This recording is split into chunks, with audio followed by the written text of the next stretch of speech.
sense of God has taken many forms since man realized that he was man.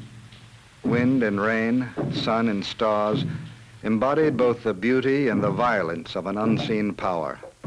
A power man must placate, perhaps invoke.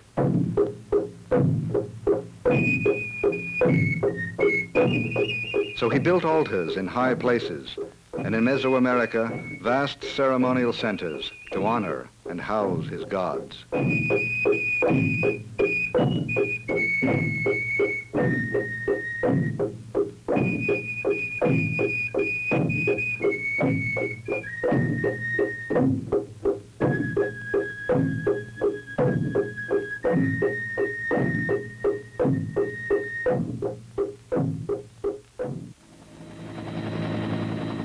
Only in the last century have we realized the wide inaccuracy of the term New World.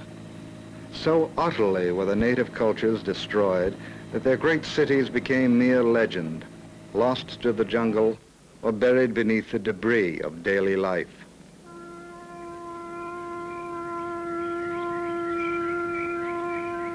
The Olmecs are still as mysterious to us as the enigmatic faces that stare, contemptuous of time, through the swampy thickets of the Gulf Coast. Were they portraits of rulers or guardians of temples that crumbled to dust millennia ago? They are roughly contemporary with the Exodus, some 1,200 years before Christ.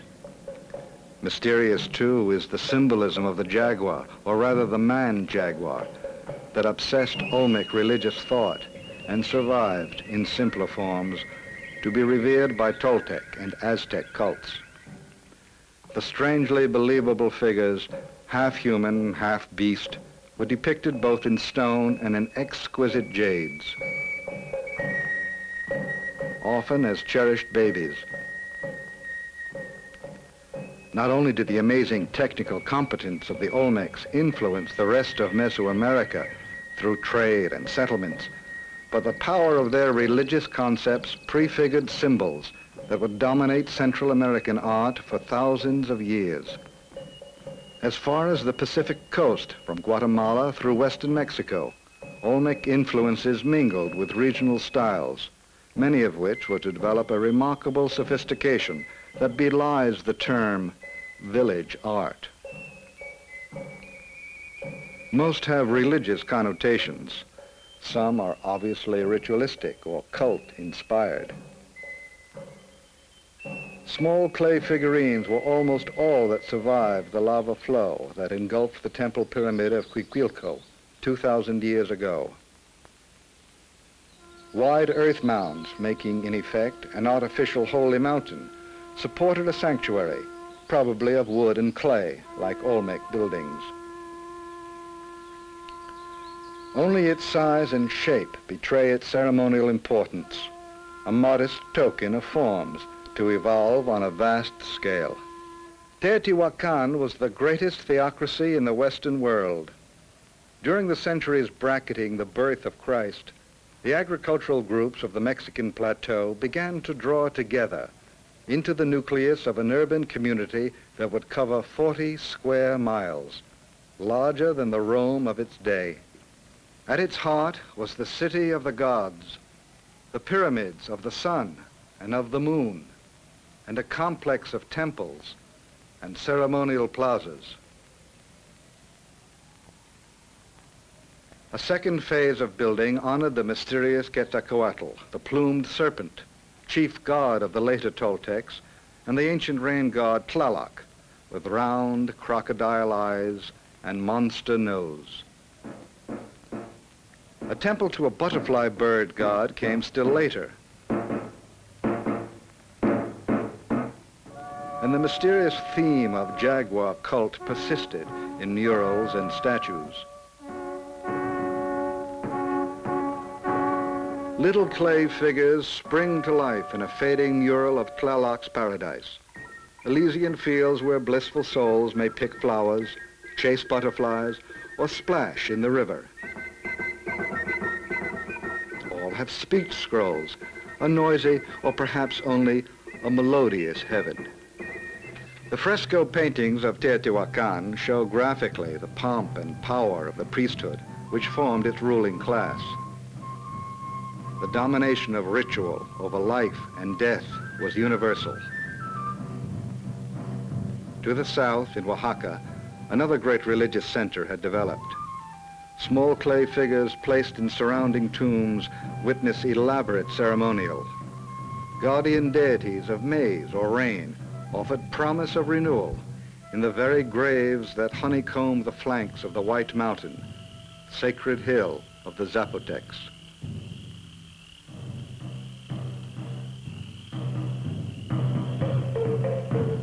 On its leveled summit, earlier generations had raised altars and dated monuments of their conquests.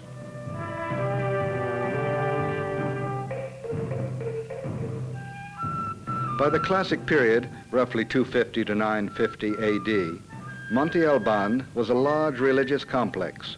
The great central plaza was surrounded by temples to gods, old and new.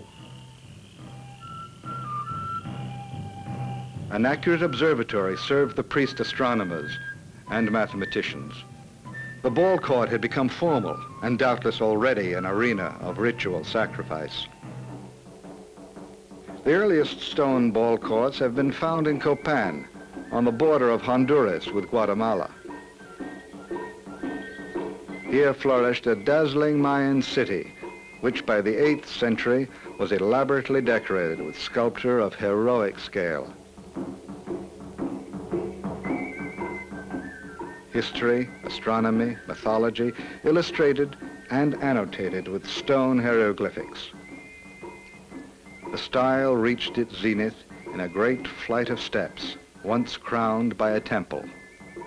Glyphs record its completion in the year equivalent to 756 AD. It is ironic that the Maya, who kept meticulous archives, should have left such riddles.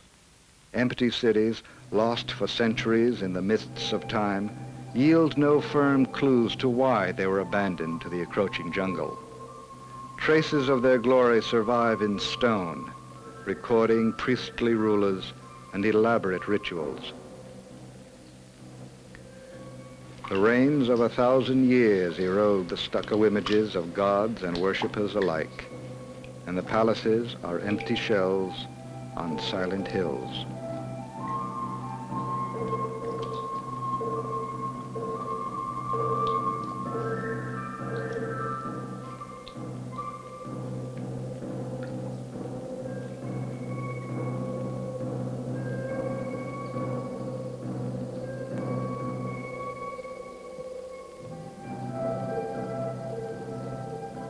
In Palenque, years of painstaking work on the great pyramid temple of the inscriptions revealed a remarkable tomb hidden in its depth.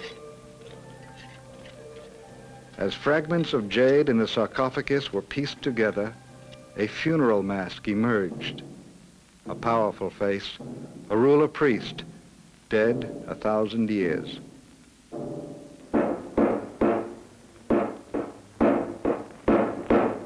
As the Mayan culture declined, it was challenged and finally dominated by Tula, the capital of a Nahuatl-speaking people of obscure origins. Reputedly a barbarian tribe of Chichimecas preying upon Teotihuacan as it weakened and died, they absorbed the remnants of its culture, and their name, Toltec, became synonymous with artistic excellence.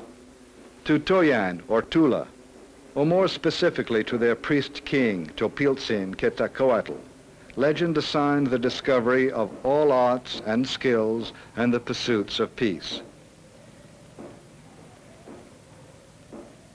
But Tula is warlike in every aspect, and the worship of Quetzalcoatl, the plumed serpent, from whom the priest kings derived their name, was swallowed up by a rising military cult, obsessed with death and its symbols.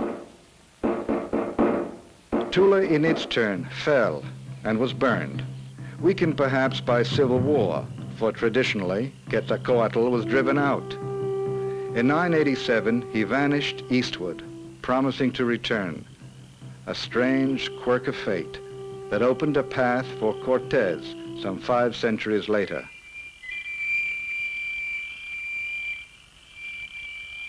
Coincident with Topiltzin's exile was the arrival in the old Maya city of Chichen Itza of a Mexican god-king, Kukulkan, or feathered serpent, who, in Maya legend, introduced the Toltec knowledge of metalwork and painting.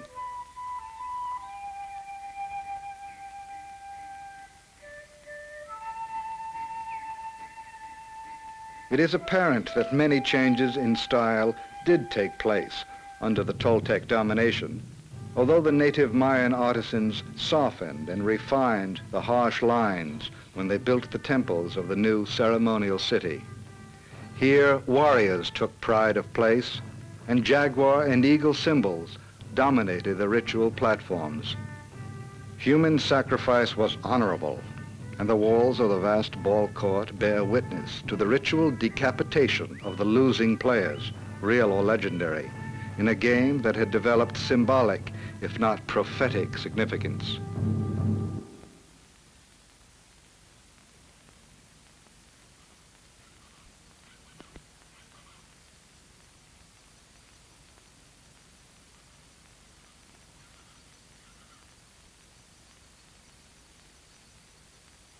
The faces of the gods became more terrible. None more than the Aztec statue of Coatlicue.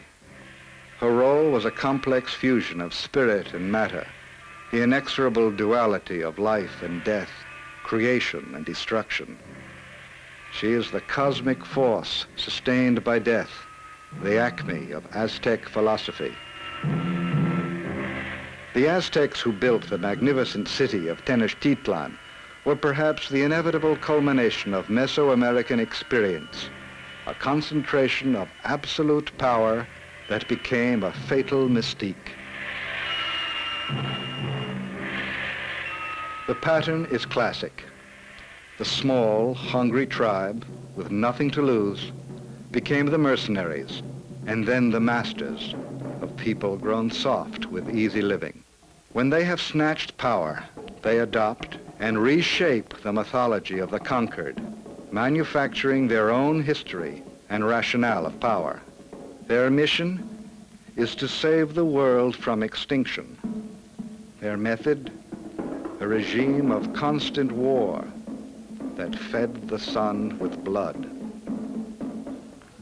Aztec society was highly structured, dominated by a religious and military elite who enforced a rigid morality and control as the price of prosperity. They were brave, decent, yet shackled to oracles that subverted their art, their scholarship, their science and technology, to an obsession with violence that isolated their nation in a sea of hatred.